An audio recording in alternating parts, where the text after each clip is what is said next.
Captain Vijayakanth sir இன்னைக்கு அவரோட இழப்பு அப்படிங்கிறது தமிழ் சினிமாவுக்கு மட்டும் இல்லை, ஒட்டுமொத்த தமிழகத்துக்குமே ஒரு பெரிய இழப்பு. ஏன்னா நமக்கு தெரியும், வீட்டில் எல்லார் வீட்டிலையும் ஒரு அங்கமாக இருந்தவர் விஜயகாந்த் சார். அவரோட துணிச்சல், அவரோட தமிழ் மீதான பற்று,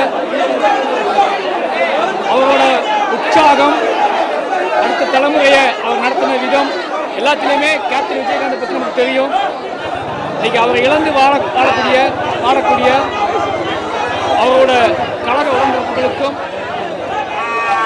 சினிமா உலகினருக்கும், நண்பர்களுக்கும், குடும்பத்திற்கும் என்னை ஆழ்ந்த எங்களை தெரிவித்துக் கொள்கிறோம். சினிமாவில் எல்லாருக்குமே சமமான சாப்பாடு கிடைப்பதற்கான வழிமுறை நான் நிறைய கேள்விப்பட்டிருக்கேன்.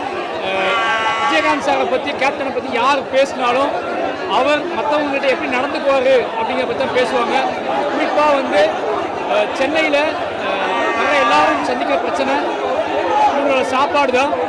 அது நான் அனுபவிச்சதில்லை. ஆனால் எல்லாரும் சொல்கிறது எல்லாமே, விஜயகாந்த் சாரை மீட் பண்ண அத்தனை பேர் சொல்கிறது என்ன அப்படின்னா, அங்கே போனால் சாப்பாடு கன்ஃபார்ம், யார் வேணாலும் எப்போ வேணாலும் சாப்பாடு சொல்லுவாங்க. அது மட்டும் இல்லாமல் ஷூட்டிங் ஸ்பாட்லேயும் சரி, எல்லா இடத்துலையும் சரி, யாரும் பசியோடு இருக்கக்கூடாதுன்னு சொல்லிக்கிட்டே இருப்பான்னு சொல்லுவாங்க.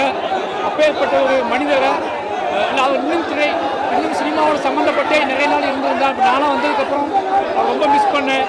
அவர் கீழே வேலை பார்க்க போக முடியாமல் போயிடுச்சு அப்படின்னு வருத்தப்படுறேன். நிச்சயமாக அவரோட இழப்பு பெரிய இழப்பு.